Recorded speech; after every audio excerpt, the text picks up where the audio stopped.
Friends, आपका learn deep में स्वागत है। आज हम लोग नए टॉपिक राज्यसभा से जितने भी वस्तुनिष्ठ प्रश्न हैं उन सभी का हल देखेंगे। इस ऑब्जेक्टिव सेशन को देखने से पहले इससे रिलेटेड जो थ्योरी का क्लास दिया गया कृपया पहले उसे देख लें, उसके बाद ऑब्जेक्टिव क्वेश्चन बनाएं तो ज़्यादा ही समझ में आएगा। इसका लिंक जो थ्योरी क्लास का उसका हम लिंक नीचे डिस्क्रिप्शन बॉक्स में भी डाल देंगे, अन्यथा प्लेलिस्ट में जाकर पहले राज्यसभा से रिलेटेड थ्योरी देख लें, उसके बाद ये देखें। तो हम लोग आज देखते हैं राज्यसभा से related first question. Question number 1 में है, भारतीय संसद के अपर हाउस को किस नाम से जाना जाता है? ए राज्यसभा, बी विधानसभा, सी सीनेट और डी हाउस ऑफ लॉर्ड्स। इसकी चर्चा हम लोग क्लास में भी किए थे कि राज्यसभा को अस्थाई सदन के रूप में, विशेषज्ञ सदन के रूप में जाना जाता है और उच्च सदन के रूप में भी जाना जाता है। तो इसका सही जवाब हो जाएगा क्या? ऑप्शन नंबर 1 हो जाएगा, राज्यसभा को अपर हाउस के रूप में जाना था। क्वेश्चन नंबर 2 देखेंगे, राज्यसभा को अस्थाई सदन कहते हैं क्योंकि ए में सभी सदस्य आजीवन सदस्य होते हैं, बी में है इसे विघटित नहीं किया जा सकता, सी में कुछ सदस्य प्रति 2 वर्ष में अवकाश ग्रहण करते हैं, डी है बी एवं सी दोनों। तो इसका सही जवाब हो जाएगा ऑप्शन नंबर बी, इसे विघटित नहीं किया जा सकता है। क्योंकि हम लोग जानते हैं, हम लोग पढ़े भी कि राज्यसभा का विघटन किसी भी परिस्थिति में नहीं किया जा सकता है, चाहे वो आपातकाल की स्थिति हो, चाहे वो वित्तीय आपातकाल की स्थिति हो। उसके वह जो अस्थाई सदन है, इसके जितने भी सदस्य होते हैं प्रति 2 वर्ष के बाद वह उतने सदस्य का 1/3 अवकाश ग्रहण करते हैं। नेक्स्ट देखेंगे क्वेश्चन नंबर 3, राज्यसभा में सीटों की अधिकतम संख्या कितनी होती है? ए में है 250, बी में है 275, सी में 300, डी में है 500। तो अधिकतम सीटों की संख्या 250 होती है, जिसमें हम लोगों ने चर्चा किया था कि 250 में से अभी क्या है, 238 राज्य एवं केंद्रशासित प्रदेश से और 12 मनोनीत किए जाते हैं। तो 12 के 12 तो मनोनीत किए जा रहे हैं, लेकिन जो राज्य और केंद्र शासित प्रदेश हैं वो मात्र भी 233 ही वहाँ से लिए जा रहे हैं, तो ध्यान में रखेंगे। अगला क्वेश्चन देखें, क्वेश्चन नंबर 4, वर्तमान समय में राज्यसभा में सदस्यों की प्रभावी संख्या कितनी है? ए 238, बी 245, सी 250 और डी 252। तो प्रभावी संख्या भी 245 ही है, 245 ही है। नेक्स्ट देखेंगे क्वेश्चन नंबर 5 में देखेंगे, राज्यसभा के लिए राष्ट्रपति द्वारा कितने सदस्य नामित किए जाते हैं? तो राज्यसभा के लिए राष्ट्रपति द्वारा 12 सदस्य नामित किया जाते हैं, इसका अनुच्छेद 80 में भी वर्णन मिलता है। नेक्स्ट क्वेश्चन देखेंगे, क्वेश्चन नंबर 6, राज्यसभा में प्रतिनिधित्व होता है? ए राज्यों का प्रतिनिधित्व होता है, संघ शासित क्षेत्रों का, उपर्युक्त दोनों और डी इनमें से कोई नहीं। जब हम लोग राष्ट्रपति के निर्वाचन की चर्चा किए थे उसमें हम बताया गया था कि जो क्या होता है, जो निर्वाचन होता है राज्य तथा संघ शासित प्रदेश दोनों से ले जाता है, वह अप्रत्यक्ष रूप से और विधानसभा के निर्वाचित सदस्य भाग लेते हैं, जिसमें दिल्ली एवं पांडुचेरी के भी विधानसभा शामिल है। तो 6 का सही जवाब हो जाएगा ऑप्शन नंबर सी, राज्यों और संघ शासित क्षेत्र। और वैसे एक पॉइंट और ध्यान रखेंगे कि वैसे संघ शासित क्षेत्र जहाँ पे विधानसभा की व्यवस्था नहीं है वहाँ पे विशेष निर्वाचन मंडल तैयार कर लिया जाता है। नेक्स्ट क्वेश्चन देखेंगे, क्वेश्चन नंबर 7, जिन संघ शासित क्षेत्रों में विधानसभाएं नहीं होती उनके प्रतिनिधि किस प्रकार चुने जाते हैं? आ गया नेक्स्ट क्वेश्चन, विशेष निर्वाचक मंडल द्वारा, बी में उपराज्यपाल द्वारा मनोनीत, सी वहाँ की जनता द्वारा प्रत्यक्ष रूप से, डी उपर्युक्त में से कोई नहीं। तो इसका सही जवाब हो जाएगा ऑप्शन नंबर 1, विशेष निर्वाचक मंडल के द्वारा चुने जाते हैं, जो ऐसे संघ शासित प्रदेश जहाँ पे विधानसभाएं नहीं है। नेक्स्ट क्वेश्चन देखेंगे, क्वेश्चन नंबर 8, राज्यसभा में सदस्यों का निर्वाचन होता है, किस तरह से होता है?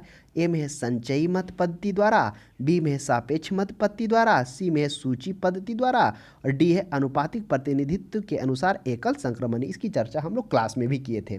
तो इसका जो सही जवाब हो जाएगा, निर्वाचन वही होता है जिस तरह से राष्ट्रपति और उपराष्ट्रपति के निर्वाचन में उपयोग किया जाता है, वही पद्धति होता है।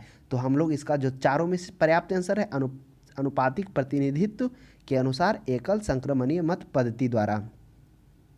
नेक्स्ट क्वेश्चन देखेंगे, राज्यसभा के लिए प्रत्येक राज्य के प्रतिनिधियों का निर्वाचन कौन करता है? ए विधानसभा के निर्वाचित सदस्य, बी विधानसभा के सभी सदस्य, सी विधानमंडल के सभी सदस्य, डी विधानमंडल के निर्वाचित सदस्य। तो इसका जो सही जवाब हो जाएगा ऑप्शन नंबर 1 हो जाएगा, विधानसभा के निर्वाचित सदस्य।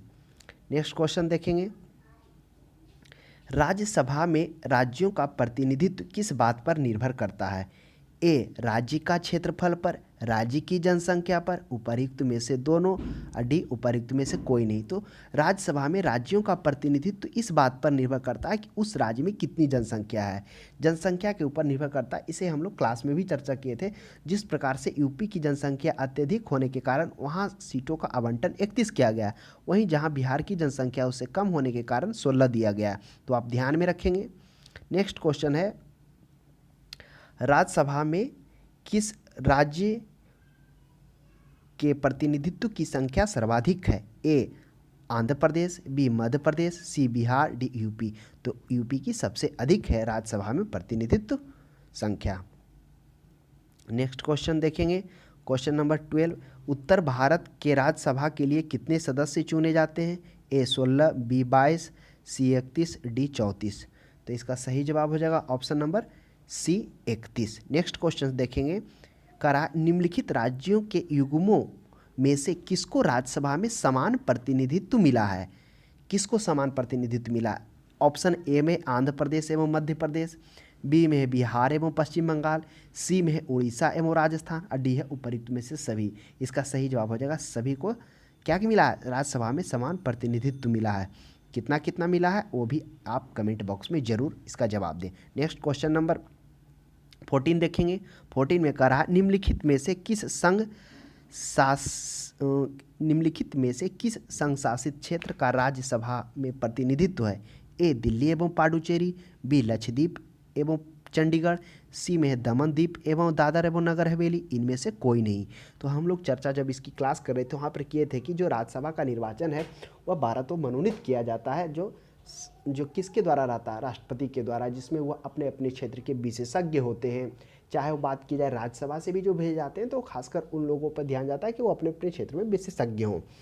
तो दिल्ली एवं पांडुचेरी ऐसे केंद्र शासित प्रदेश हैं जहाँ पे विधानसभाएं हैं, वहाँ से राज्यसभा का प्रतिनिधित्व करते हैं। नेक्स्ट क्वेश्चन देखेंगे, क्वेश्चन नंबर 15, निम्नलिखित राज्य युग्मों में से किसे राज्यसभा में समान प्रतिनिधित्व प्राप्त है? ए आंध्र प्रदेश एवं महाराष्ट्र को, बी मध्य प्रदेश एवं गुजरात को, सी गुजरात एवं राजस्थान को, डी महाराष्ट्र एवं तमिलनाडु को। तो इसका सही जवाब हो जाएगा 15 मध्य प्रदेश एवं गुजरात को। कितना कितना प्राप्त है आप कृपया आप इसे बताइए। नेक्स्ट क्वेश्चन देखेंगे, बिहार में लोकसभा की 40 सीटें हैं, राज्यसभा की कितनी सीटें बिहार में हैं? ए 12, बी 14, सी 15, डी 16। सही जवाब हो जाएगा 16 जो है बिहार में लोकसभा की सीटें हैं। नेक्स्ट क्वेश्चन देखेंगे, क्वेश्चन नंबर 17, राज्यसभा में सर्वाधिक प्रतिनिधित्व के आधार पर राज्यों का अवरोही क्रम है? ए उत्तर प्रदेश, महाराष्ट्र, तमिलनाडु, बी में है मध्य प्रदेश, उत्तर प्रदेश, तमिलनाडु, इसी प्रकार सी और डी है। तो सबसे बात की जाए सबसे ज़्यादा यूपी का है, वह 31 है।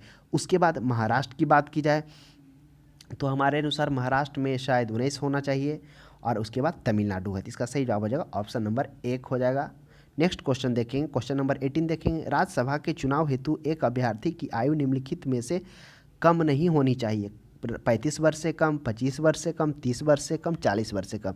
जब हम लोग विधायिका में बात किए थे तो वहाँ पे बात किया गया था कि जो विधायिका में जो संघीय विधायिका है उसमें बात किया गया था संसद जिसका अभिन्न अंग है, उस अभिन्न अंग में उसकी 3 स्तंभ है, ए राष्ट्रपति, बी राज्यसभा और सी लोकसभा। तो राष्ट्रपति के लिए 35, राज्यसभा के लिए 30 वर्ष, लोकसभा के लिए 35 वर्ष। तो यहाँ राज्यसभा है तो इसका सही जवाब हो जाएगा 35। नेक्स्ट क्वेश्चन देखेंगे, क्वेश्चन नंबर 19, राज्यसभा के सदस्यों के लिए न्यूनतम आयु कितना है?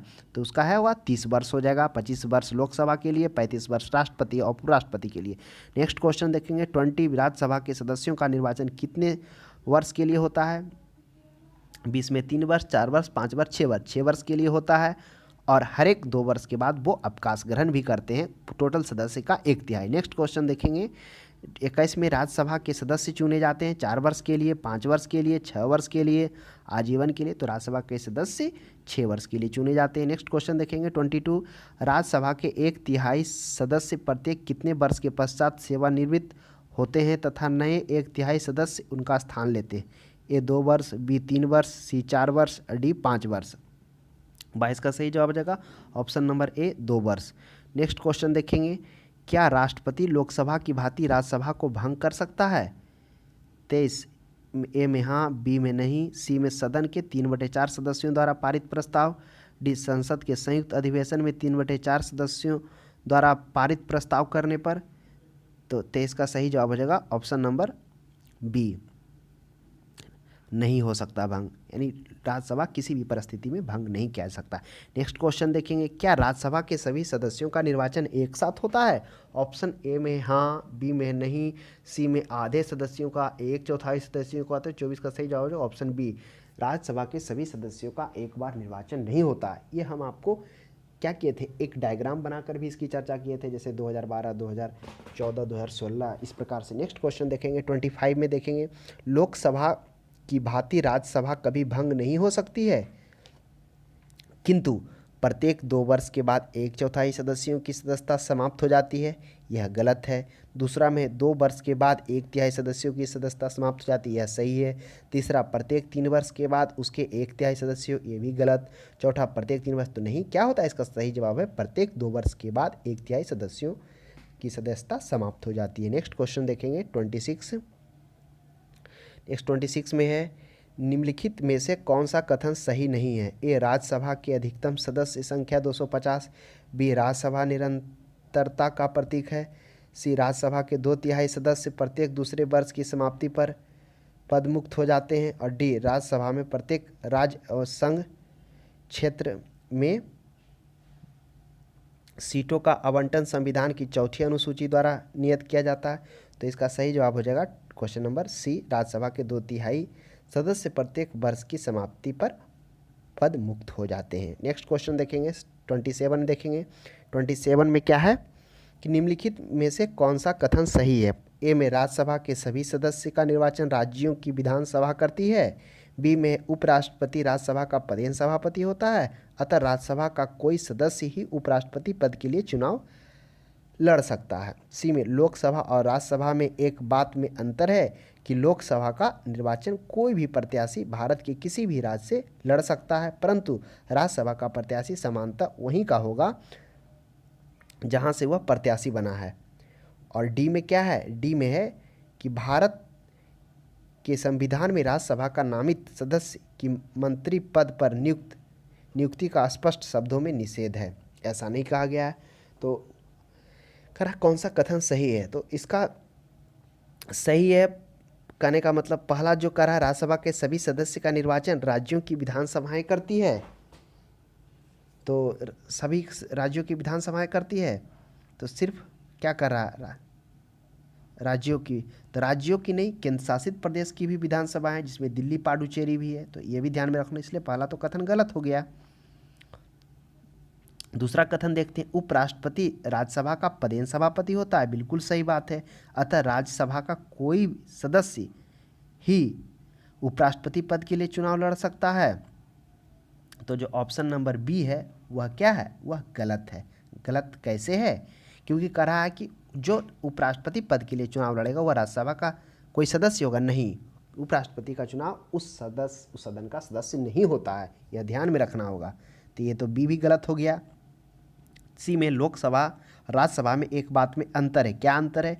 कि लोकसभा का निर्वाचन कोई भी प्रत्याशी भारत के किसी भी राज्य से लड़ सकता है, जैसे हाल ही में देखिए नरेंद्र मोदी भी दो 3 जगह से लड़े थे, और ऐसे राहुल गांधी भी थे। तो बहुत ऐसे हैं जो, क्या यह निश्चित नहीं है, जरूरी नहीं है कि आप जहाँ के निवासी हैं वहीं से लड़े, कहीं से भी लड़ सकते, लेकिन राज्यसभा का प्रत्याशी समानता वहीं का होना चाहिए जहाँ से वह प्रत्याशी बना है। तो यह प्राथमिकता दी जाती है इसमें। तो हमारे अनुसार एक ऑप्शन सी ही इसका होना चाहिए, 27 का।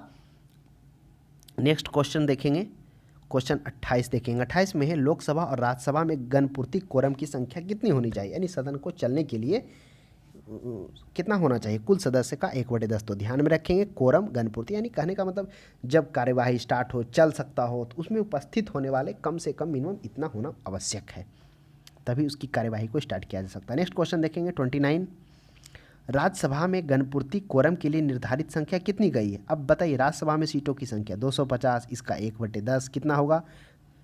50। तो इसका ऑप्शन नंबर ए हो जाएगा 25। नेक्स्ट क्वेश्चन देखेंगे 30, राज्यसभा को भंग करने का अधिकार किसे प्राप्त है? ए, राष्ट्रपति को प्राप्त है, बी, उपराष्ट्रपति को, सी उच्चतम न्यायालय को। इनमें से कोई, इसका जवाब हो जाएगा इनमें से। राज्यसभा को भंग नहीं किया जा सकता, यह अस्थाई सदन है, तो ध्यान में रखेंगे।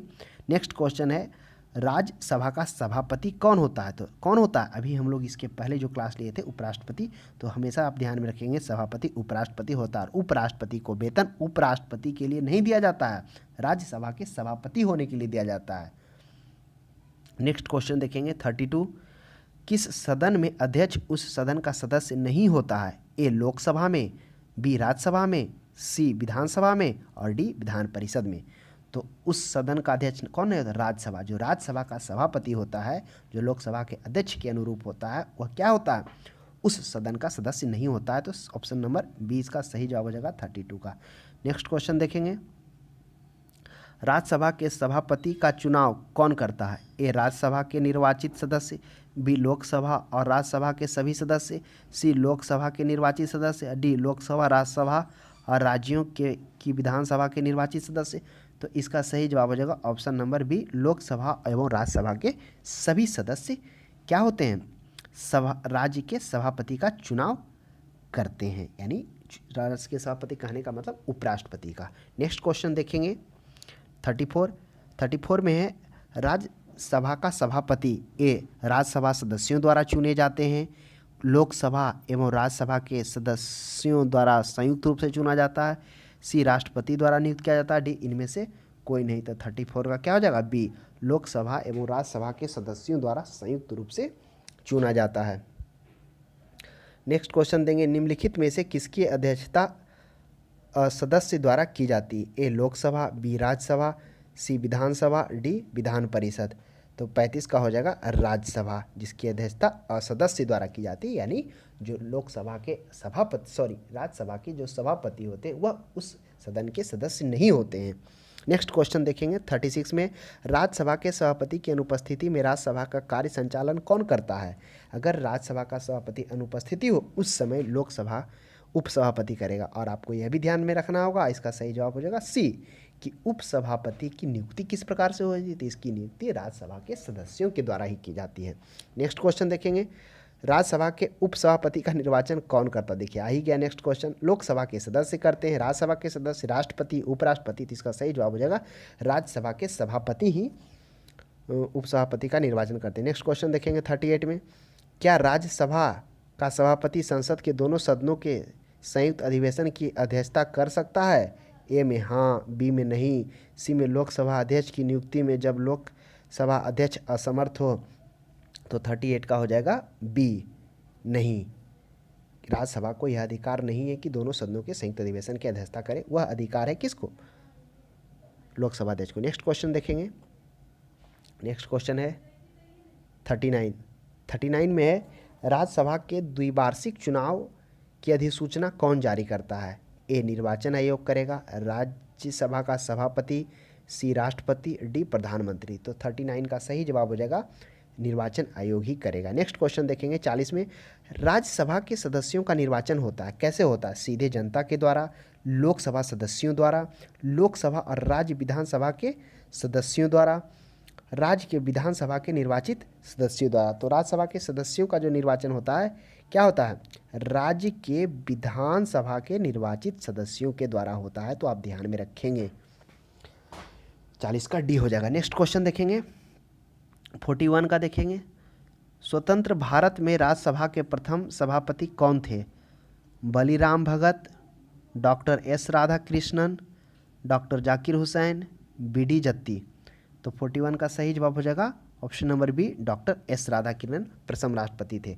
क्यों थे थोड़ा सा समझेंगे हम लोग, क्योंकि जब डॉक्टर राजेंद्र प्रसाद भारत के राष्ट्रपति रह रहे होते हैं, कब से कब तक? 1950 से 1962 ईस्वी तक। तो उसी दरमियान डॉक्टर एस राधाकृष्णन उपराष्ट्रपति के पद पर रहे होते हैं। तो प्रश्न कभी कभी यह भी पूछ दिया जाता है कि सबसे लंबे समय तक उपराष्ट्रपति कौन रहे? तो यही होगा डॉक्टर एस राधाकृष्णन। और लगातार दूसरे कार्य अनुक्रम में कौन प्रवेश किए? तो यही डॉक्टर एस राधाकृष्णन।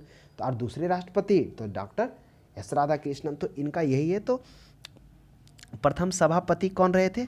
तो प्रथम सभापति रहे थे राज्यसभा के प्रथम सभापति डॉक्टर एस राधाकृष्णन। जो सभापति कहने का मतलब वही उपराष्ट्रपति के पद पर रहे हैं, कोई सभापति ही तो उपराष्ट्रपति कहलाता है। नेक्स्ट क्वेश्चन देखेंगे 42, राज्यसभा के संदर्भ में निम्नलिखित में से कौन सा कथन सही है?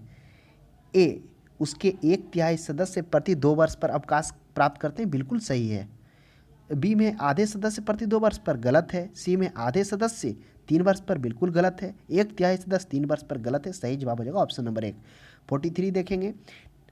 43 में निम्नांकित में कौन राज्यसभा की एकांकित शक्ति के अंतर्गत आता है? कौन आता है राज्यसभा की? अखिल भारतीय सेवाओं का सृजन। इसकी चर्चा हम लोग किए थे। कहाँ किए थे?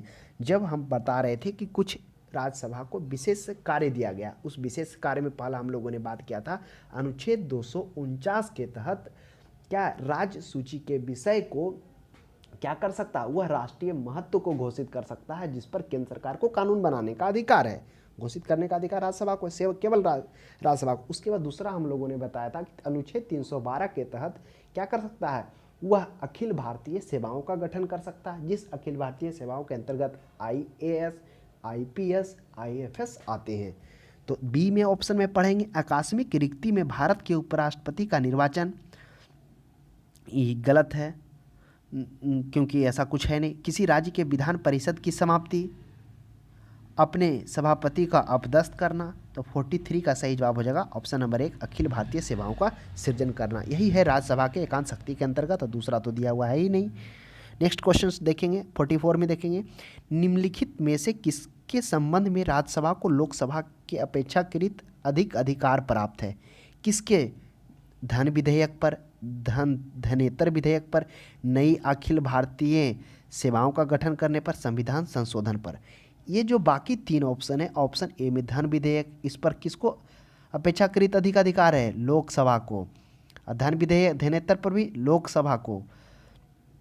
संविधान का संशोधन, यह भी, यह कहने का मतलब ये भी है राष्ट्रपति को। तो ये जो ऑप्शन नंबर सी है, नई अखिल भारतीय सेवाओं का गठन, जिसके अंतर्गत IPS आते हैं, IAS आते हैं, IFS आते हैं, वह केवल राज्यसभा को प्राप्त है। नेक्स्ट क्वेश्चन देखेंगे 45 में राज्यसभा को कौन ऐसे अन्य अधिकार प्राप्त हैं जो लोकसभा को नहीं प्राप्त है?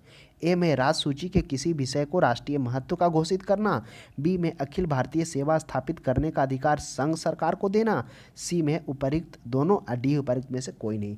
तो कौन होगा? दोनों होगा, उपर्युक्त दोनों होगा। क्यों? क्योंकि राज्य सूची के किसी विषय को राष्ट्रीय महत्व का घोषित करना यह केवल राज्यसभा को अधिकार है, और दूसरा अखिल भारतीय सेवाएं को स्थापित करना। नेक्स्ट क्वेश्चन देखेंगे 46 में नई अखिल भारतीय सेवाएं स्थापित करने की दृष्टि से विशेष महत्व है। क्या विशेष महत्व? ऑप्शन ए में लोकसभा के प्रस्ताव का, बी में राज्यसभा के प्रस्ताव का, सी में संसद के प्रस्ताव का, डी है विधानसभा के प्रस्ताव का। तो 46 का सही जवाब हो जाएगा राज्यसभा के प्रस्ताव का। नहीं। नेक्स्ट क्वेश्चन देखेंगे 47 में संविधान के अनुच्छेद 312 राज्यसभा को निम्नलिखित में से किसका अधिकार प्रदान? अभी चर्चा हम लोग किए थे। तो 312 के अंतर्गत क्या है?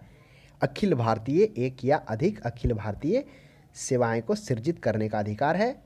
और राज्य सूची को कौन सा अनुच्छेद 249 के तहत क्या है? कानून बनाने का, राज्य सूची के विषयों को राष्ट्रीय महत्व का घोषित करना, और उस पर संघ क्या कर सकता है? केंद्र कानून बना सकता है। यह अधिकार है 249 के तहत। नेक्स्ट क्वेश्चन देखेंगे 48 में केंद्रीय संसद राष्ट्रीय हित में राज्य सूची के विषयों पर कानून बना सकती है।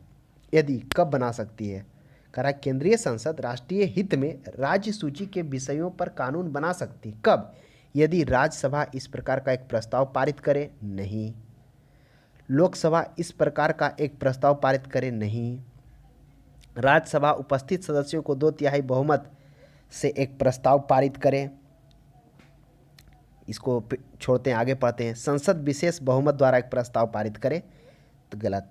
तो कह रहा है कि कब बना सकता है? जब राज्यसभा में उपस्थित सदस्यों के 2/3 विशेष बहुमत से प्रस्ताव पारित करेगा, तब केंद्रीय संसद राष्ट्रीय हित में राज्य सूची के विषयों पर कानून बना सकता है।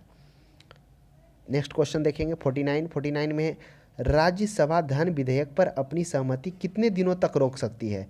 मात्र 14 दिन पर रोकने का अधिकार है। नेक्स्ट क्वेश्चन देखेंगे 50 में कह रहा है लोकसभा द्वारा पारित धन विधेयक राज्यसभा द्वारा भी पारित मान लिया जाता है यदि उच्च सदन उस पर किसी समय सीमा में कार्य संपादन ना कर सके। ए 10 दिन, 14 दिन, 30 दिन, 40 दिन।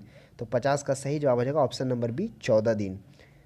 14 दिन ही उसको रोकने का अधिकार, नहीं तो स्वतः हुआ पारित हो जाएगा। नेक्स्ट क्वेश्चन 51 में देखेंगे, राज्यसभा द्वारा लोकसभा को धन विधेयक कितने समय में लौटा दिए जाने चाहिए? ए 1 महीना, 3 महीने, 14 दिन, 6 महीने। तो धन विधेयक को 14 दिन के अंदर, नहीं तो वह स्वतः पारित हो जाएगा। 52 में देखेंगे, 52 में राज्यसभा को भंग करने में कौन सक्षम है? अध्यक्ष राज्यसभा का, राष्ट्रपति, संसद की संयुक्त सत्र, डी इनमें से कोई नहीं। तो ऑप्शन सही डी हो जाएगा, इनमें से कोई नहीं, राज्यसभा को कोई भी भंग नहीं कर सकता है। नेक्स्ट 53 क्वेश्चन देखेंगे। 53 में निम्न में से किस परिस्थितियों के अंतर्गत राज्यसभा को भंग किया जा सकता है? किस परिस्थिति के? जब देश में वित्तीय आपातकाल घोषित हो, बी में है जब संवैधानिक तंत्र के असफल हो जाने पर आपातकाल की घोषणा की गई हो, सी उपरिक्त में दोनों परिस्थिति में, डी इनमें से कोई नहीं। सही जवाब हो जाएगा डी, ना ही वो वित्तीय आपातकाल में, ना ही वो संवैधानिक तंत्र यानी आपातकाल की घोषणा की जाने पर, किसी भी परिस्थिति में राज्यसभा को भंग नहीं किया जा सकता। आप दिमाग में बैठा लीजिए। नेक्स्ट क्वेश्चन है 54 में है, राज्यसभा एक अस्थायी सदन होने के कारण क्या कारण है? इसके 1/3 सदस्य प्रति 2 वर्ष पर सेवानिवृत्त होते हैं, यह तो सही कथन है। अर्ध सदस्य प्रति 3 वर्ष पर गलत है। 5 सदस्यों का 5वां भाग, ये भी गलत है। सदस्यों का 6ठा भाग, ये भी गलत है। 5वां में है, राज्यसभा के सदस्यों को नामित करने का अधिकार निम्नलिखित में से किसको है? ए राष्ट्रपति को, बी उपराष्ट्रपति को, सी न्यायपालिका को, डी लोकसभा को। तो इसका सही जवाब हो जाएगा 55 के ए राष्ट्रपति को। नेक्स्ट क्वेश्चन देखेंगे 56, राष्ट्रपति द्वारा राज्यसभा के लिए कला, साहित्य, विज्ञान आदि क्षेत्रों में 12 सदस्यों को मनोनीत करने की व्यवस्था भारतीय संविधान के किस अनुच्छेद के अंतर्गत की गई है?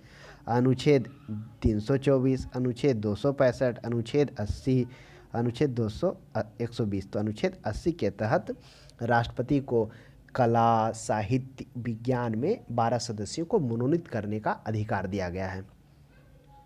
नेक्स्ट क्वेश्चन 57 में देखेंगे, निम्नलिखित में से किसमें राज्यसभा की कोई भूमिका नहीं होती है? ऑप्शन ए उपराष्ट्रपति के निर्वाचन में, अध्यक्ष के निर्वाचन में, राष्ट्रपति के महाभियोग में, सर्वोच्च न्यायालय के मुख्य न्यायाधीश को हटाने में। तो इसका सही जवाब हो जाएगा ऑप्शन नंबर बी, अध्यक्ष के निर्वाचन में।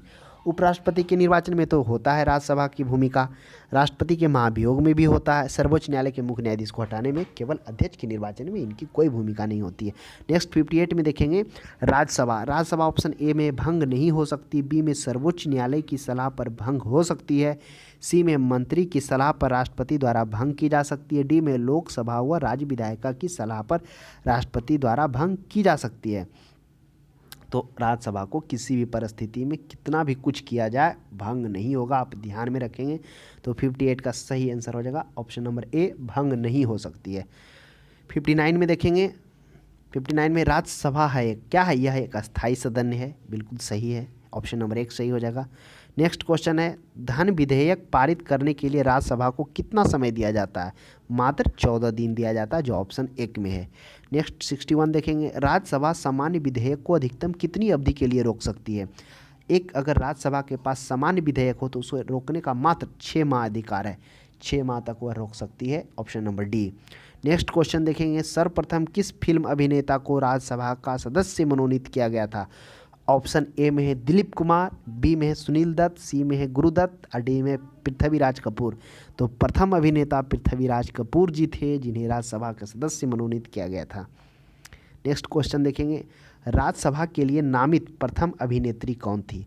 तो नरगिस दत्त संजय दत्त की माँ थी, प्रथम महिला थी जिसे राज्यसभा में नामित किया गया था। नेक्स्ट क्वेश्चन 64 देखेंगे, 64 में है, निम्नलिखित में से कौन सा हिंदी साहित्यकार राज्यसभा का सदस्य थे? ए में है गोपाल दास नीरज, बी में है काका हाथरसी, सी में है रामधारी सिंह दिनकर और डी में है सुमित्रानंद पंत। आशा करते हैं दिनकर से और सुमित्रानंद पंत जिससे आप परिचित होंगे।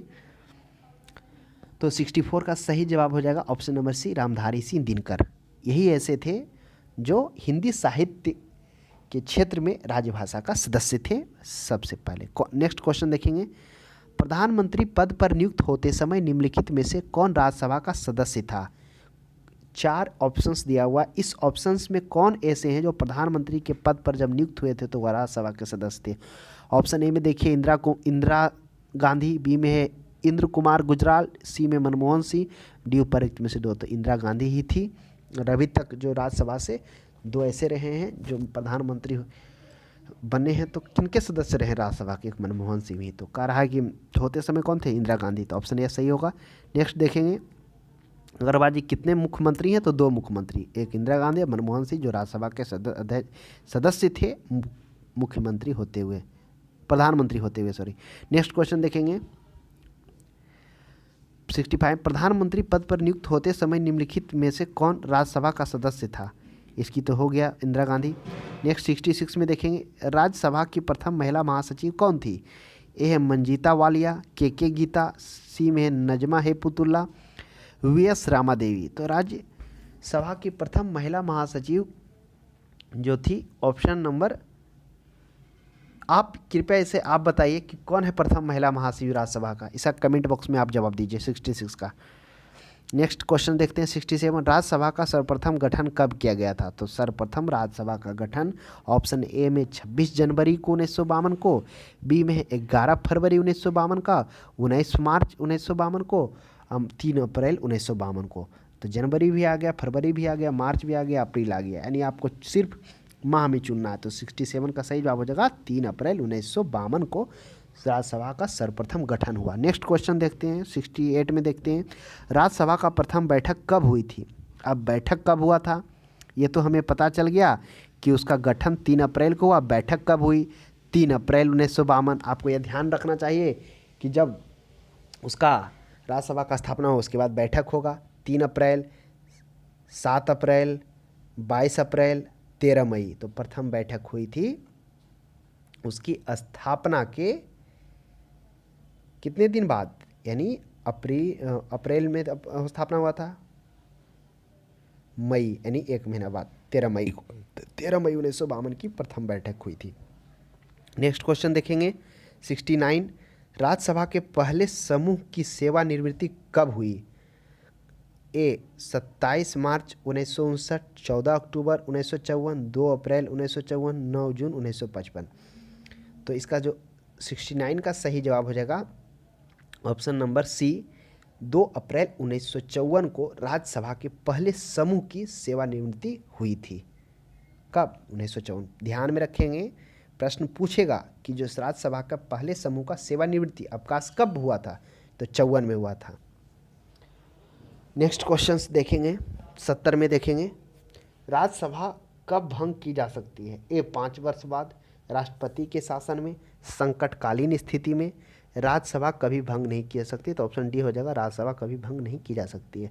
71 देखेंगे 71 में है राज्यसभा के बारे में निम्नलिखित में कौन सा कथन सही है? ए राज्यसभा की अधिकतम अनुग्रह संख्या 250 है, राज्यसभा में 238 सदस्य राज्य और संघशासित क्षेत्रों से अप्रत्यक्ष रूप से निर्वाचित होते हैं, अखिल भारतीय सेवाओं के सृजन जैसे मामलों में इसकी लोकसभा के साथ समान रूप से विधायी शक्तियाँ होती है। तो इसका जो सही जवाब कौन हो जाएगा?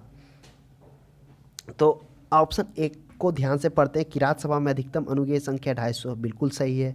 फिर कह रहा राज्यसभा में 238 सदस्य और संशासित क्षेत्र में अप्रत्यक्ष रूप से निर्वाचित होते हैं, नहीं, अभी तो 238 की जगह 233 ही हो रहा है ना, अभी 5 तो नहीं हो रहे हैं, तो ध्यान में रखना। फिर कह रहा अखिल भारतीय सेवाओं का सृजन, बिल्कुल सही बात है, जैसे मामलों में इसकी लोकसभा के साथ समान रूप से विधायी शक्ति, इसमें लोकसभा को समान रूप से नहीं है, राज्यसभा को अधिकार है अखिल भारतीय सेवाओं को सृजित करने का, लेकिन लोकसभा को नहीं है। तो ये ध्यान में रखेंगे। तो इसका सही जवाब हो जाना चाहिए केवल एक, option number D. Option D में है केवल एक। नेक्स्ट क्वेश्चन 72 देखेंगे 72 में हमारे संविधान के अनुसार राज्यसभा का कार्यकाल क्या होता है? ए 2 वर्ष में एक बार समाप्त हो जाता है, बी में प्रत्येक 3 वर्ष में समाप्त हो जाता है, सी प्रत्येक 6 वर्ष में समाप्त हो जाता है, डी समाप्त होने का विषय नहीं है। तो 72 का सही जवाब हो जाएगा ऑप्शन नंबर डी, समाप्त होने का विषय नहीं है। 33 में देखेंगे राज्यसभा के सदस्य बनने हेतु अर्हताओं के संदर्भ में निम्नलिखित अभिकथनों पर विचार कीजिए, उसे नीचे दिए गए कूट का सही उत्तर दीजिए। कह रहा पहला, कम से कम 30 वर्ष होना चाहिए, बिल्कुल सही है। जहाँ से अभ्यर्थी का निर्वाचन किया जाना है उसी राज्य की मतदाता सूची में मतदाता के रूप में पंजीकृत होना चाहिए, यह भी सही है। क्योंकि आपको हम बता दिए थे कि लोकसभा राज्यसभा में ये एक अंतर है कि लोकसभा के सदस्य कहीं भी क्या कर सकते हैं, वह लड़ सकते हैं, लेकिन राज्यसभा जिस राज्य से वह निर्वाचित है वहाँ पर उनका पंजीकृत होना चाहिए। और तीसरा है राज्यसभा के अंतर्गत लाभ का पद धारित नहीं होना चाहिए, यह भी सही है। तो 73 का सही जवाब हो जाएगा ऑप्शन नंबर ए। राज्यसभा के राज्य के अंतर्गत लाभ का पद धारित नहीं होना चाहिए, यानी कहने का मतलब 73 तो लाभ का पद तो धारित भी नहीं होना चाहिए। तो एक तो सही है, दो भी सही है, और तीसरा कृपया आप इसे सजेस्ट करें कमेंट बॉक्स में कि क्या होना चाहिए, तीसरा सही है या गलत, इसका आप हमें कमेंट बॉक्स में जवाब दें। नेक्स्ट देखेंगे 74, निम्नलिखित कथनों पर विचार कीजिए।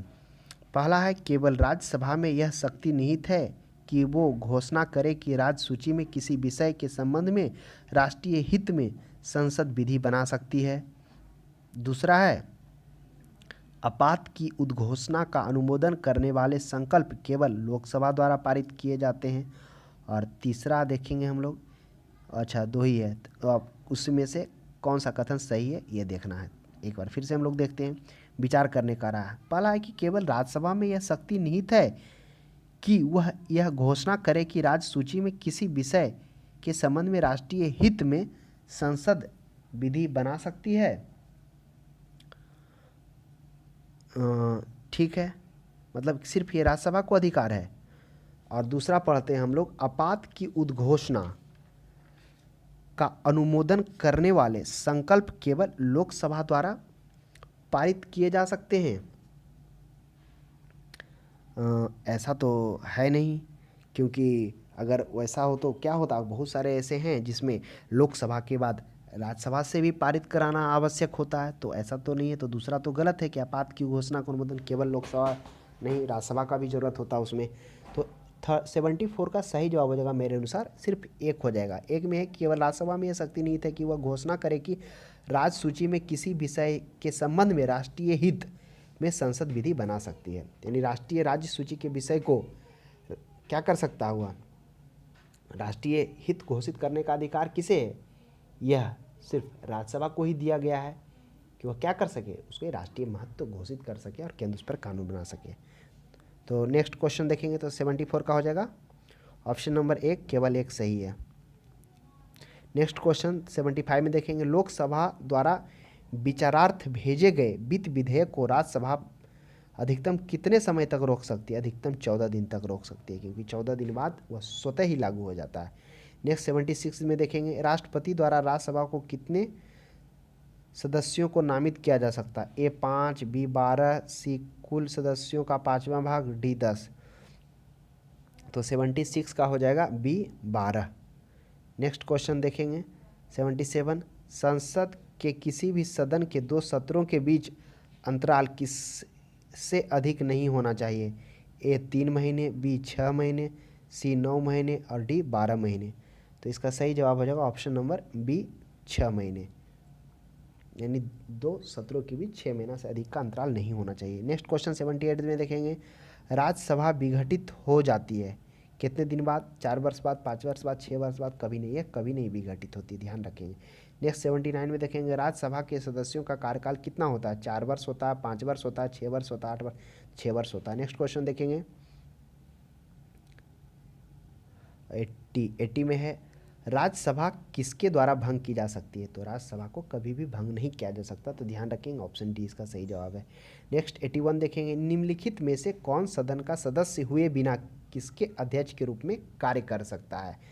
तो वह क्या होता है? सिर्फ राज्यसभा का सभापति ही हो सकता है, और जो भारत के उपराष्ट्रपति के रूप में जाना जाता है। तो ऑप्शन नंबर 20 सही होगा। नेक्स्ट देखेंगे 82 देखेंगे, निम्नलिखित में से कौन सा सही सुमेलित नहीं है, उसे आप पहचान करिए। आंध्र प्रदेश में कितना राज्यसभा को सीट का आवंटन किया गया है? तो 18 सही है। उड़ीसा 10 सही है। तमिलनाडु 18 सही है। इससे पहले जो हुआ था तमिलनाडु हम 19 बोल दिए थे, वहाँ पे नहीं, जहाँ पे था क्वेश्चन एक आया था ना कि जो समान प्रतिनिधित्व कौन करता है, तो उसमें हो जाएगा तमिलनाडु का 18 सीट आवंटन। महाराष्ट्र गलत है, 19 नहीं होगा, तो इसका ऑप्शन नंबर डी सही होगा। नेक्स्ट 83 में देखेंगे हम लोग, निम्नलिखित में से किसे राज्यसभा में पहले पुनः स्थापित नहीं किया जा सकता? किसे नहीं किया सकता है? ए संविधान संशोधन को बिल्कुल किया जा सकता है, नहीं किया जा सकता, इसको किया जा सकता है। कैग रिपोर्ट को किया जा सकता है। वार्षिक वित्तीय विवरण जिसकी चर्चा हम लोग जब राष्ट्रपति पढ़े थे उसमें वित्तीय शक्ति में किए थे कि वित्तीय शक्ति अनुच्छेद 112 के तहत वार्षिक लेन देन बजट जिसको हम लोग जानते हैं उसे घोषित करने का लोकसभा में अधिकार है, तो उसको राज्यसभा में नहीं किया सकता, इसलिए ऑप्शन सी इसका सही जवाब हो जाएगा। और किसी राज्य की सीमाएं बदलने के लिए विधेयक उसे राज्यसभा में बिल्कुल प्रस्तुत किया जा सकता है। तो ध्यान में रखेंगे 3 ऐसे हैं इस 4 में से जिसे राज्यसभा में पेश किया जा सकता है। तो इस तरह से अब जितने भी वस्तुनिष्ठ प्रश्न थे राज्यसभा से वो सभी समाप्त हुए। तो अब आपका यह कर्तव्य बनता है कि आपके पास भी अगर कोई क्वेश्चंस बैंक हो तो उसे आप एक बार पेन डाउन जरूर करें, और इस वस्तुनिष्ठ प्रश्न को बनाने से पहले इससे थ्योरी के जो क्लास लिए गए उसे कृपया देख लें, तब आपको ज़्यादा ही समझ में आएगा। तो आज के लिए इतना ही, अब हम लोग अगले क्लास में मिलते हैं, तब तक के लिए धन्यवाद।